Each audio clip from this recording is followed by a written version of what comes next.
lá, Matheus. Primeira novidade da semana é Storage Gateway possui gateway de monitoramento de alerta. O que muda aí? Porque ele já tinha um dashboard de monitoramento de alertas. Acho que muda essencialmente que ele vai estar no próprio console dele, direto no console dele.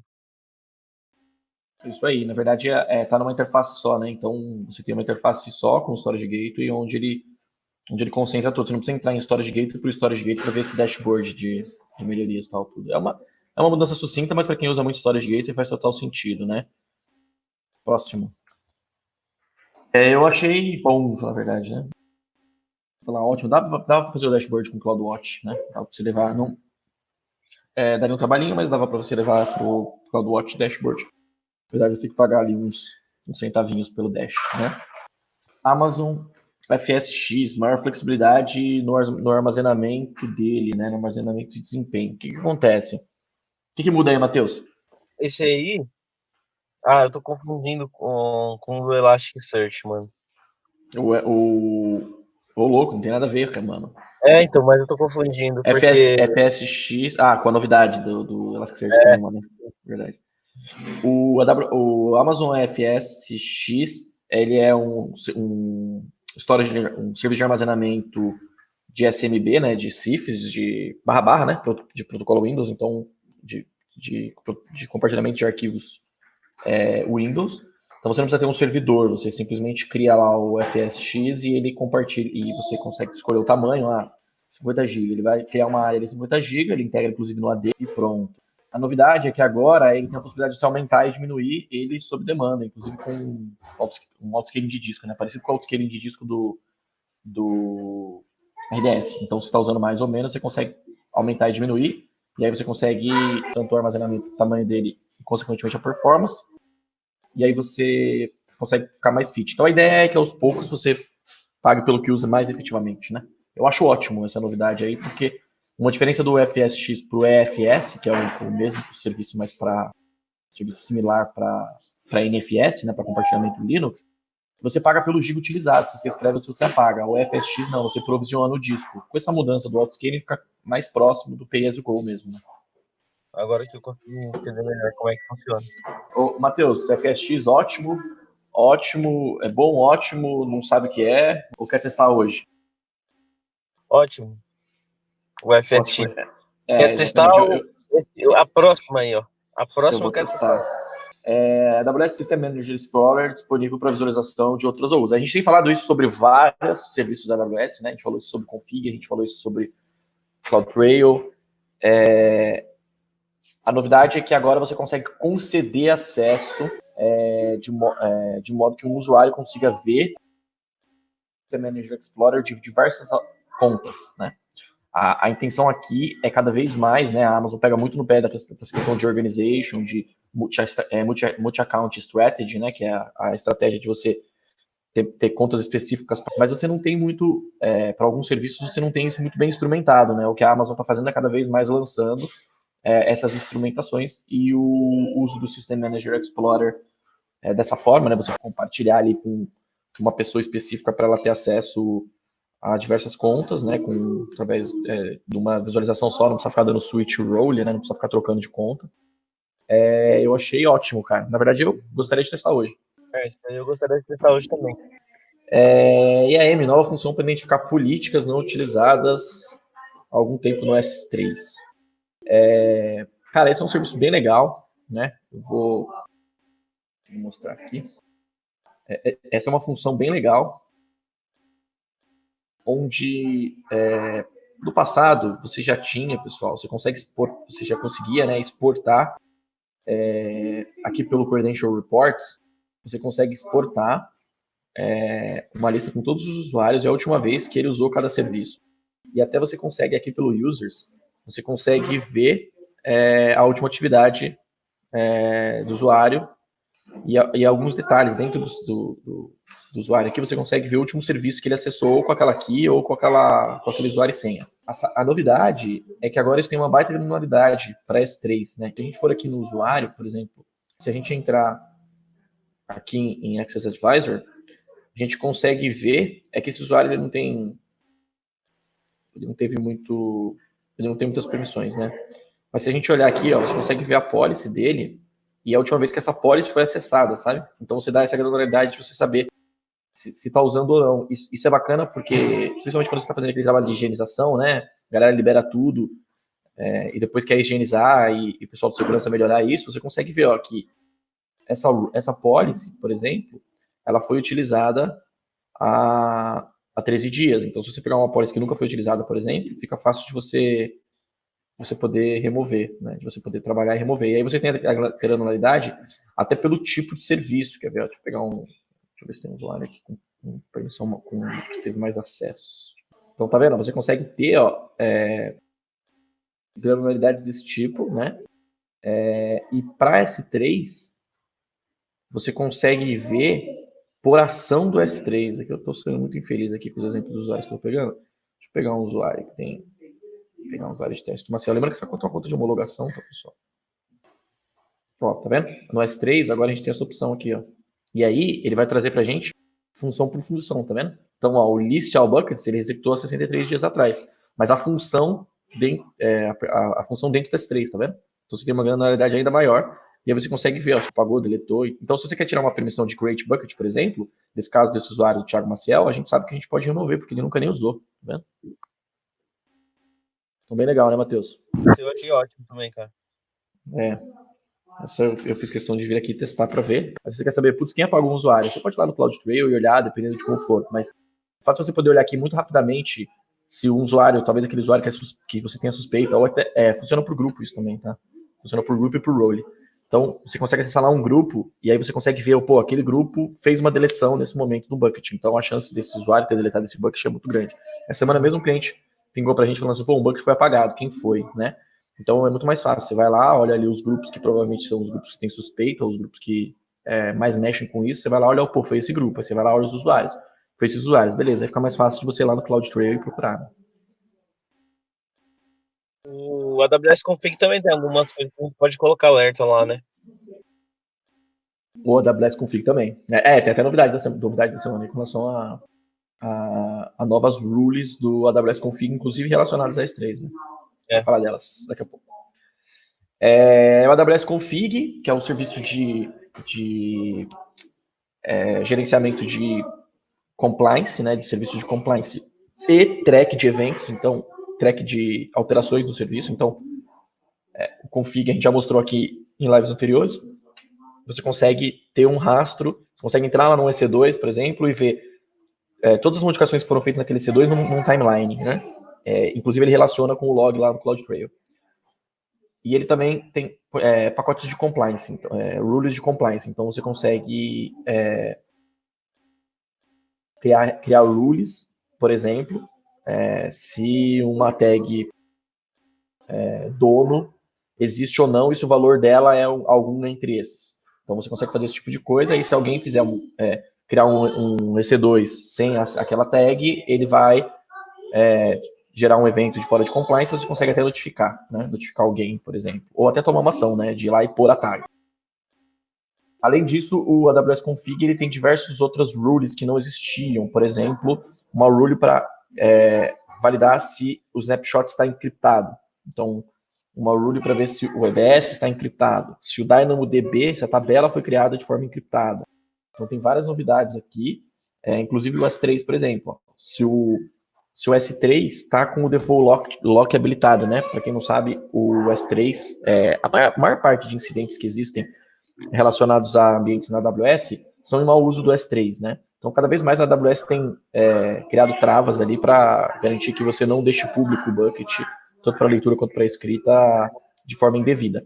E aí existe uma trava agora, né? No S3, se a gente entrar aqui no S3, a gente vai ver que tem um lock que por padrão, quando você cria um bucket, ele já vem bloqueado, né? E você precisa desabilitar esse lock para aí sim você conseguir deixar ele público, né? Então, ó, quando a gente vai criar aqui, ó, bucket,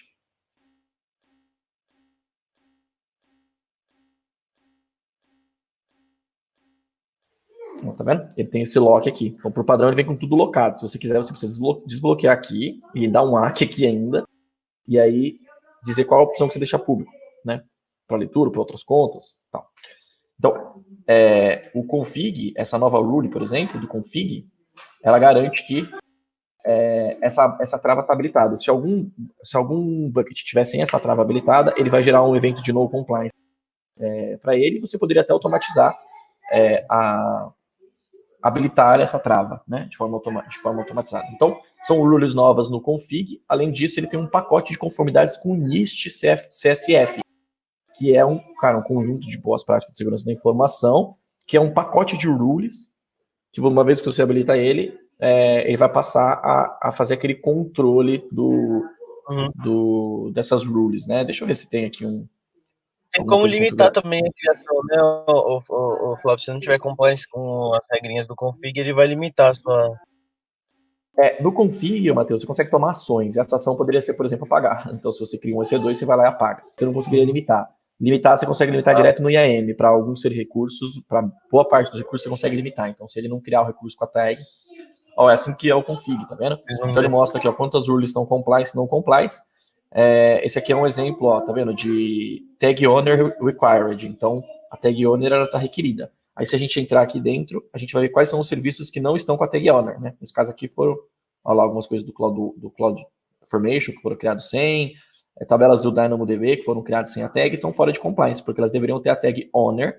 Além disso, a tag owner deveria ter os valores especificados, exigidos, né? Nesse caso aqui, a tag owner está exigindo o valor Pedro, João, Maria, Flávio ou Alan, né? Então, se não for criada a tag owner com esses valores, ele vai dar no compliance aqui. E aí eu posso tomar uma ação baseada nesse no compliance. Esse é um exemplo de uma rule, né? Essa é uma rule que é a rule de valor de tag. Depois, vamos entrar em banco de dados. Novidades. DMS, tem duas novidades. Não, do DMS tem uma só, né? O DMS agora permite a cópia de grafos do Neptune. Então, o Neptune é o serviço de banco de dados de grafos da AWS, agora ele é suportado como destino do DMS. Então, você pode pegar um dado lá de uma outra base, talvez fazer algumas transformações e importar ele no Neptune. Como eu já disse algumas vezes, a gente não tem casos práticos de uso do Neptune em produção, né? A gente já fez algumas POCs com o cliente, alguns testes e tal, nunca colocou em prática, mas é um banco de dados de grafo gerenciado. Eu achei bom, eu acho que é sempre bom a gente ter. Lembrando que agora a gente tem a opção ruim também, né, Matheus? Então tem a opção ruim, bom, ótimo, não sei o que vou testar hoje, né? Agora tem uma variação lá. Mas aqui não é ruim, não. Eu acho que é bom você ter mais destinos para o DMS. Para o DMS é ótimo, né? DMS é a ferramenta de migração de banco de dados da AWS que você consegue deixar dois bancos de dados síncronos, né? Ele tira de um lado, joga para o outro e se você escreve na origem, ele vai deixando o destino igual. Isso é muito útil para migração. Exato. Cara, eu acho que tá bom, mas eu tenho que fazer uma POCzinha aí para entender melhor como funciona no Neptune. Não sei muito bem se é de passar no pão ou se é de comer. Então enquadra no, não sei se é de comer ou passar no pão, né? Sim. Mas mais por causa do Neptune, não por causa do passar na torrada. Beleza. Duas novidades do Redshift, né? Agora a gente pode restringir a quantidade de armazenamento por esquemas. Então isso aqui é genial, assim, mas eu fico pensando no cara que precisou fazer isso para pedir para a AWS, né? Cara, que bom que é genial, porque na hora que eu li a novidade, eu falei assim, nossa, isso aqui parece ser muito, muito louco, parece ser top. A diferença é que, né, o Redshift, na verdade, por trás dos panos, ele é um Postgres, né? Ele é um fork do Postgres. E a gente consegue fazer limitação de armazenamento por esquema agora. Então, se eu tenho um esquemas diferentes dentro do mesmo banco de dados, né? Eu tenho o storage do Redshift em si, mas eu posso, por exemplo, restringir um esquema. Em geral, o Redshift é usado para data warehouse, né? Para o pessoal de BI. Aí, sei lá, cara, tem um estagiário trabalhando lá no nosso cluster de Redshift, eu falo para ele, falo assim, cara, pode usar o cluster lá, bicho, mas vou te dar só 10 GB, entendeu? E aí o cara, ele trava, por mais que você tenha armazenamento no storage, você fica travado no armazenamento do cluster, do esquema. Então, eu achei bacana, cara, vou testar para ver como é que funciona. Eu achei ótimo também. Tá na linha do gostaria de testar. E uma coisa do que o pessoal reclama um pouco é que o Redshift acaba ficando um pouco caro, né? Talvez com essa novidade a gente consegue deixar ele um pouquinho mais barato, né? Limitando ali a quantidade de armazenamento por causa do clima, né? E é muito comum, às vezes, né? O cara de BI, ele não tem muito essa noção, né? Até porque tem autoscaling e tal de disco, então ele não tem muito essa noção, cara. Ele vai sentando o rail lá, e aí do nada ele tem muito dado e de repente passa do budget definido, né? Uhum. Sim, é uma alternativa boa também, né? Cara, em geral, soluções de BI armazenam muito dados e é difícil ficar barato, né? Mas é uma alternativa extra. Né? Flávio, o Reginaldo comentou aqui que a gente esqueceu de comentar do Direct Connect lá. Parece que tem algumas coisas novas com relação a failover. Passou batido? Passou batido? Batido. Não, beleza, vamos falar assim da novidade. Inclusive, é uma novidade que eu já foi requisitado, né? É uma solicitação meio diferentona, mas que a gente já foi requisitado. É assim, do lado da AWS, vocês devem saber isso, né? Até VPN, esses serviços de rede, é muito comum o pessoal de redes. Tá, eu tô com um problema aqui, eu quero fazer um teste aqui. Cara, como é que eu faço, cara? Eu não mexo nada do lado da AWS. Por exemplo, uma VPN, eu tô com um problema de troubleshoot no meu firewall, pô, eu vou lá, eu acesso, eu dou shutdown, dou no shutdown, faço testes e tal, tudo mais. Com o Direct Connect ou a VPN, né, você não tem tantos esses recursos. Eu brinco com o pessoal aqui, quando o pessoal de redes pergunta, eu falo porque não dá problema, né? Por isso você não tem que ficar mexendo. Mas a galera sente falta, principalmente na hora, por exemplo, de fazer um teste de failover. Então eu tenho 2 Direct Connect, quero fazer um teste de failover, ou quero até desativar ali e tal. Normalmente isso não é tão simples, né? Normalmente você acaba fazendo meio que, entre aspas, uma gambizinha, né? Tive um caso de um cliente esses dias, que ele queria desabilitar uma VPN, porque ele achava que não estava em uso, mas ele não queria desconfigurar a VPN, porque aquela coisa, né? Deixa shutdown aí durante uma semana, se ninguém reclamar, se não tiver problema, falhar, aí depois de uma semana a gente vai lá e tira, né? Na VPN, por exemplo, no Direct Connect, você vai lá e tira uma rota, sabe? Então, você vai lá e faz meio que uma gambi, troca o IP do lado de lá, entendeu? Cria um gateway, que é o IP do lado on-premise, diferente, troca ele para forçar a quebrar, entendeu? Então, é meio ruim isso. A novidade é que agora você consegue forçar o failover. Tecnicamente não é muita coisa, mas ajuda. Então, você consegue, do lado da AWS, você quer testar um failover do Direct Connect. Ao invés de você ter que derrubar o link e essas coisas, até porque às vezes você não consegue fisicamente ir até o data center onde está e tal, né? Você consegue. Tudo bem que você poderia dar um shutdown na porta do roteador, mas agora você consegue fazer do lado da AWS também. Então você consegue forçar o failover. Você consegue ir lá na VIP, clicar nela, tem lá uma action que é force failover. E aí você dá um shutdown e joga ela para outro lado. Até porque se você tem uma política do lado do BGP, que é uma política baseada em tempo, por exemplo, né, a conexão mais antiga, rotear pela conexão mais antiga, forçando o failover, pode ser que você faça o chaveamento de um roteamento também. Então é isso, tá? O Reginaldo trouxe mais uma pergunta aí também. Ele perguntou assim, ó. O Redshift é caro, mas pode ficar um pouco mais barato com o schedule de desligamento. Exatamente. Na verdade, assim, é uma novidade que a gente anunciou aqui, né, Matheus? É uma novidade que aconteceu durante a quarentena. Eu não Que lembro. geralmente você não conseguia estopar o Redshift, agora você consegue. Então você consegue sim estopar o Redshift. Além disso, Reginaldo, tem algumas opções, tá? Várias opções, na verdade. Você consegue, por exemplo, ter camadas. Então você consegue deixar algum dado mais quente no Redshift, depois mandar para o Aurora, depois mandar para o S3. Então você consegue fazer com que os dados mais quentes fiquem no seu Data Warehouse, que é o Redshift clusterizado e tal, com todas essas funcionalidades para banco de dados analítico. E aí você consegue ter determinados dados dali para frente no Aurora, que é mais econômico, mas que pode ser mais lento, dependendo do tipo da consulta.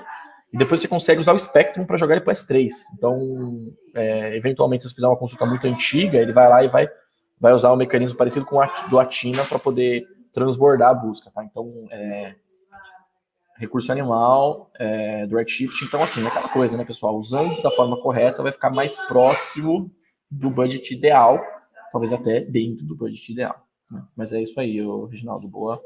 Depois o Atina, né? O Atina tem um novo recurso com a possibilidade de catálogo de metadado com padrão do Apache Hive em MetaStorm. Então, assim, por baixo dos panos, vamos lá, né? A gente sabe que a AWS usa projetos open source para fazer as coisas, né? Não fica reinventando a roda.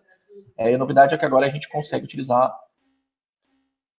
carregar um catálogo de metadados baseado no dado, né? O Atina é uma ferramenta para consulta de dados em arquivo, né? Então eu consigo fazer consulta no meu data lake, fazer uma query no meu data lake sem ter necessidade de ter um data warehouse ou um banco de dados. É isso que o Atina faz.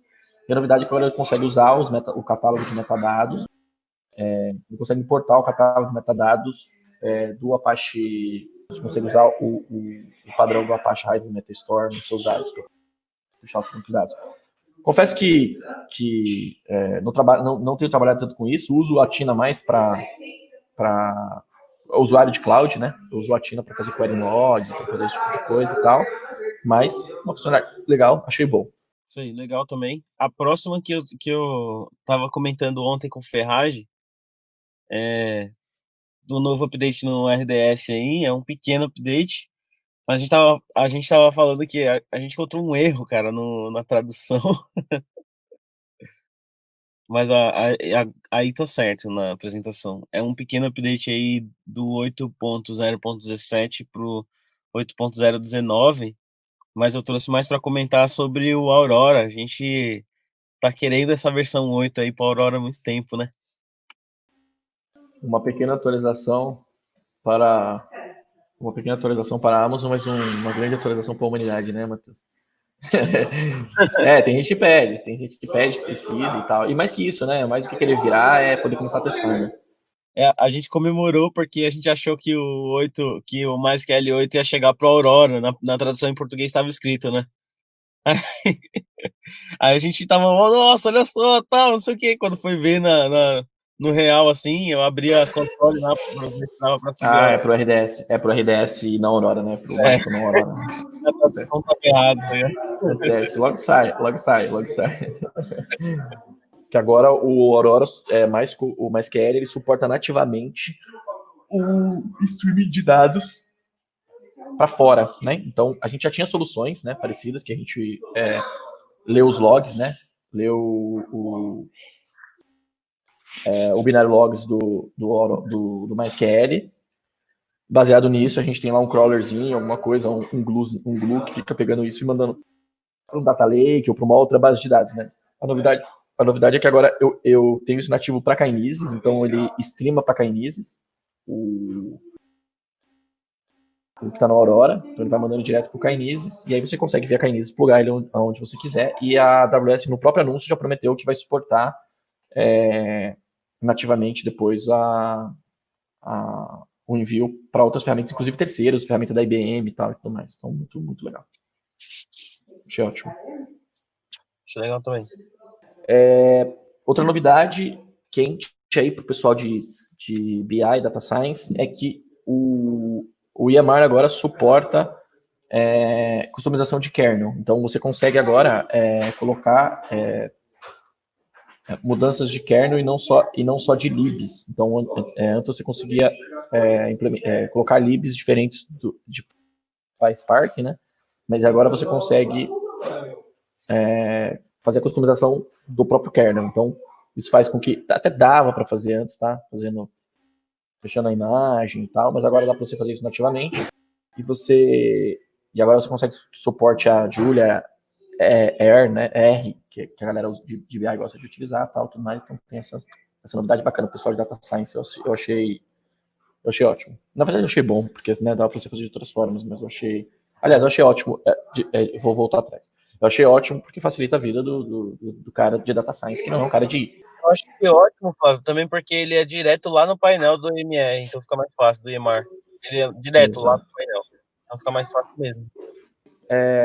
Suporte a FedRAMP.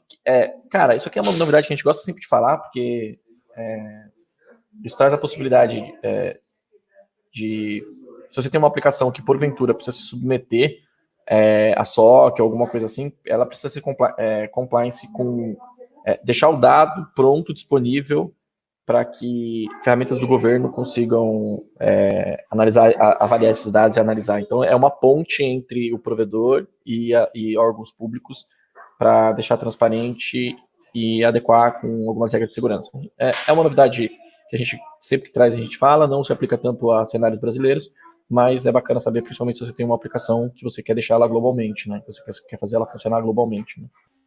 E aí você pode deixar ela compliance com com esse tipo de coisa. Falando sobre o FedRAMP também, tá vendo aquele chipzinho que tá ali embaixo? Eu tinha colocado, mas eu tirei esse chipzinho, é o chip da... esqueci o nome, cara. Uma empresa que tem Infineon. Ele é um chipzinho para IoT de segurança mesmo. Então ele serve para devices IoT, só que bem seguro e tal. Sim, exato. É o compliance que permite ali que você garante que, na verdade... Cara, vem muito a cavalo com a história de dispositivos que ficam mandando dados para fora. Isso. E agora ele tem suporte no AWS Elemental também. Achei bom, porque na prática é algo melhor, né? Mas tem pouco efeito prático no dia a dia, né? Uhum. AWS Tech Stretch de geração de formulários com machine learning, né? Isso aqui é bem legal. Tem até uma imagem desse cara, não? É bem legal, tem. Tá no próximo. Aí. Então tem uma imagem desse cara, né? O Tech Stretch a gente já falou dele algumas vezes aqui. A gente consegue fazer extrair texto de imagens, desse tipo de coisa, né? E aí a novidade é que agora ele utiliza machine learning para poder auto-preencher, né? Então ele consegue a gente consegue treinar modelos, né? Lembra que a gente já falou até isso aqui, eu acho, né? Ele tem, na verdade, a inteligência dele, mas a gente não consegue treinar modelos para poder ter um aprendizado melhor, né? Até um cliente nosso precisou disso. E agora ele possui, confesso que não testei, mas ele possui agora a possibilidade de você treinar modelos para auto-preencher, para transcrever suas imagens, JPEG, PNG, PDF. Uhum. Na verdade, eu gostaria de testar, né? Se eu tiver tempo, eu testo. É que como não é minha praia, eu demoro um pouco para testar, né? Porque eu fico catando milho. Mas é bom que aprende. Novas linhas de treinamento baseadas em serviços de mídia. A Amazon tem pego muito, né? Desde que ela adquiriu o Elementor, ela tá pegando muito nessa questão de serviços de mídia, até porque, putz, é um baita mercado que movimenta dinheiro pra caramba, né? A gente tá tendo um cliente grande aí, que é um cliente de mídia, uma emissora que chegou por aí, que não se pode dizer o nome, né? E os volumes são homéricos, né? Assim, é muita gente acessando, é muito conteúdo, a própria parte de streaming, tá? Então a AWS viu isso, né? Que é a novidade. Exemplo disso é o que a gente está fazendo aqui agora, né? As pessoas preferem ver um vídeo de meia hora ou ouvir um vídeo de meia hora do que ter que ler um montão de documentação e tal. E essa é uma realidade atual, né? Inclusive, Flávio, esse daí... A novidade é que tem treinamentos públicos agora baseados. A gente tem falado sobre os treinamentos públicos, principalmente em função do Covid. Né? Sim. Inclusive, esses treinamentos aí, eles...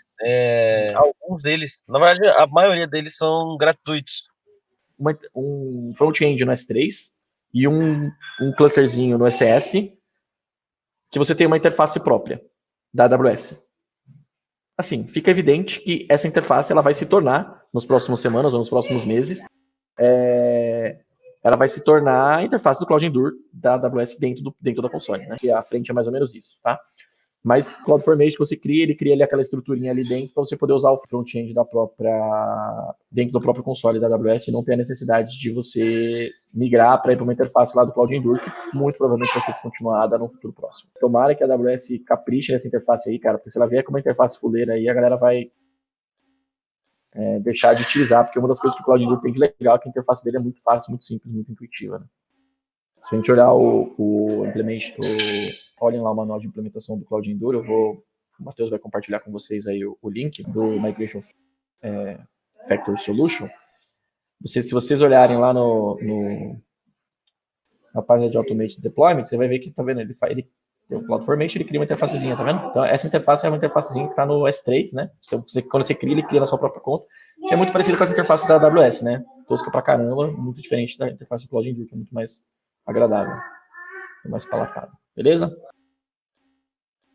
Essa é a novidade. Depois, devia estar em banco de dados esse aqui, né? Detecção de anomalias em tempo real do Elasticsearch. Isso é muito, muito legal. Na verdade, é uma funcionalidade que já existia no Elasticsearch, né? No Elasticsearch versão paga, que ele tem uma detecção de anomalias ao longo do tempo. Em geral, a gente usa ele logs, né? Mas ele pode ser usado para muitas coisas. E aí você consegue A novidade é que agora você consegue... Existem duas novidades de Elasticsearch para essa semana, não sei se as duas estão aqui. Uma delas é você tem a detecção de anomalias. Eu vou mostrar para vocês como é que funciona a documentação da própria Elasticsearch. Possam ver, por exemplo, no fluxo de envio de logs. Você está tendo um fluxo X de envio de logs, ele detecta que você saiu daquele padrão, né? Tá vendo? Então, você consegue detectar ali dentro do fluxo que você está recebendo, né? Ele meio que cria uma linha ali, tem várias funcionalidades, né? Mas consegue pegar, tá vendo? Que, pô, você tinha esse fluxo de log aqui diário tradicional, mas pô, você fugiu desse cara, ou subiu desse cara, recebeu mais log, menos log, de um determinado tipo, né? Então, tem funcionalidades bem legais. A graça é que isso não tem custo, tá? Então, está incluso dentro da licença, dentro do serviço, e a graça também é que ele distribui isso nos nós, ele não usa isso, não precisa de um nó especial para fazer isso, né? Existem várias soluções que fazem esse tipo de coisa, mas você tem que ter, sei lá, um cluster, um EMR, alguma coisa para fazer. Nesse caso, não, ele faz dentro da própria lógica. Conforme ele vai escrevendo os dados, ele já vai utilizando a lógica dentro dos próprios nodes para processar isso, distribuir isso ao longo de todos os nós. E a outra novidade é que foi uma novidade lançada ontem, eu acho, por isso talvez não entrou aqui, é que o Elasticsearch agora ele tem a possibilidade de você ter uma visão só de vários clusters. Então você consegue ter um Kibana para vários clusters. Inclusive tem cliente nosso que eu tô doido para avisar, então você pode ter diversos clusters e uma interface unificada. Então você tem ali clusters distintos, utilizados por talvez squads distintas ou departamentos distintos. Você consegue centralizar tudo isso num Kibana só. Então essa é uma novidade bem legal também. Ambas eu achei ótimo e adoraria testar. Matheus? Cross cluster aí, eu tinha visto, não sei porque que eu não coloquei, mas eu achei legal. Tanto a outra quanto essa Eu acho que foi ontem, cara. Eu acho que é porque ela saiu ontem, né? E aí você, pelo menos assim, eu tô pegando tudo que vai até quinta, né? Então, tudo que vai até quarta, perdão. E aí na outra eu faço de quinta a quarta. Então, talvez você não tenha pego por causa disso, não sei. Ah, beleza. Beleza, pessoal, é isso. Novidades?